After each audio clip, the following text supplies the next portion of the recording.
আজকে আমি আপনাদেরকে তৈরি করে আমি নিয়ে নিব সেদ্ধ করা দুটি নিতে পারেন। আপনারা কে কোথা থেকে আমার এই ভিডিওটি দেখছেন অবশ্যই কমেন্ট করে জানাবেন। আমি আপনাদের সবার কমেন্টের উত্তর দিব, কারণ আপনাদের কমেন্ট পড়তে আমি একদম কুচি কুচি করে কেটে নিয়েছি। এখন দিয়ে দিব আমি পেঁয়াজ, এরপর দিয়ে দিব কাঁচামরিচ, তারপর দিব ধনিয়া পাতা, সামান্য লবণ, এখন দিয়ে দিব রসুনের গুঁড়া, আদার গুঁড়ো, জিরা, ধনিয়ার গুঁড়ো, চিলি ফ্লেক্স, এরপর দিয়ে দিব ময়দা।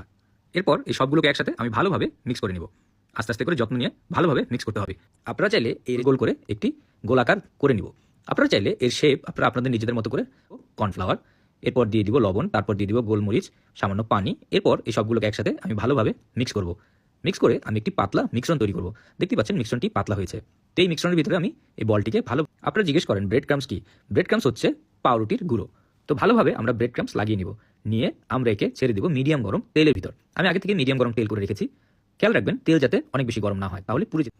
তো দেখতে পাচ্ছেন সুন্দর রং হয়ে গেছে। তো এখন এগুলোকে আমি তুলে ফেলবো। তো ডোবা তেলে ভাজার কারণে তোলার আগে অবশ্যই একটু তেলগুলো ঝেড়ে নিব। তো দেখতে পাচ্ছেন খুব সহজেই আমরা একটি মজাদার স্ন্যাক্স রেসিপি বা বলতে পারেন ইফতারের একটি রেসিপি আমরা ঘরে তৈরি করে ফেললাম। তো আমি এর উপরে দিয়ে দিচ্ছি টুথপিক।